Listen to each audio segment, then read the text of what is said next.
আলোচনা করব। ডায়াবেটিস কাকে বলে এবং এই টাইপ 1 টাইপ 2 যদি একটু বিশ্লেষণ করে বলেন। দেখুন, ডায়াবেটিস বেসিক্যালি আমাদের ব্লাড সুগার, মানে ব্লাডে যখন সুগার হাই লেভেলে পাওয়া যায় তখন আমরা বলি এই লোকটা ডায়াবেটিক হয়ে গেছে। এবার টাইপ 1 অ্যান্ড টাইপ 2 হচ্ছে, একটা হচ্ছে ইনসুলিন ডিপেন্ডেন্ট, একটা হচ্ছে নন ইনসুলিন ডিপেন্ডেন্ট। মানে পেনক্রিয়াস আপনার কিছুটা কাজ, মানে ইনসুলিন যেটা সিক্রেট করছে, ধরুন 70% সিক্রেট করছে বা 60% সিক্রেট করছে, সেটা হচ্ছে টাইপ 2 ডায়াবেটিস। আর টাইপ 1 ডায়াবেটিস যাদের কিন্তু ইনসুলিন কিছুটাও মানে সিক্রেট হচ্ছে না বা হলেও সেরকম কিন্তু কাজ করতে পারছে না, তাকে আমরা বলি ইনসুলিন ডিপেন্ডেন্ট, যেখানে তাকে আর্টিফিশিয়ালভাবে বাইরে থেকে ইনসুলিন নিতে হয়।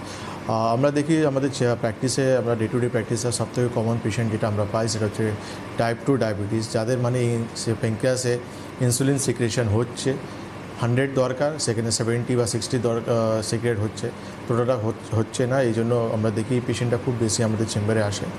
দীর্ঘদিন মানুষ চিকিৎসা করছে, ওষুধ খাচ্ছে, যেটা আপনি ঠিকই বলেছেন, মানুষ বলছে যে ডায়াবেটিস হয়ে গেছে, আই থিঙ্ক তাহলে সারা জীবন আমাকে এইভাবেই থাকতে হবে। কিন্তু আয়ুর্বেদ এটা কোনো দিনই বলে না যে আপনি একটা ডায়াবেটিক পেশেন্ট হয়ে যাওয়া মানে সারা জীবন আপনাকে ডায়াবেটিস ওষুধ খেয়ে যেতে হবে।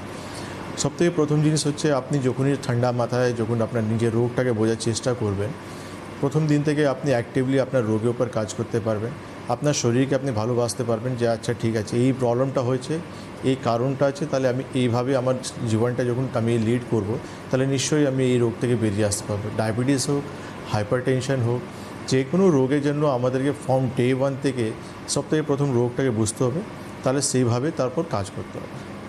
অ্যাকচুয়ালি আমার যেটা মনে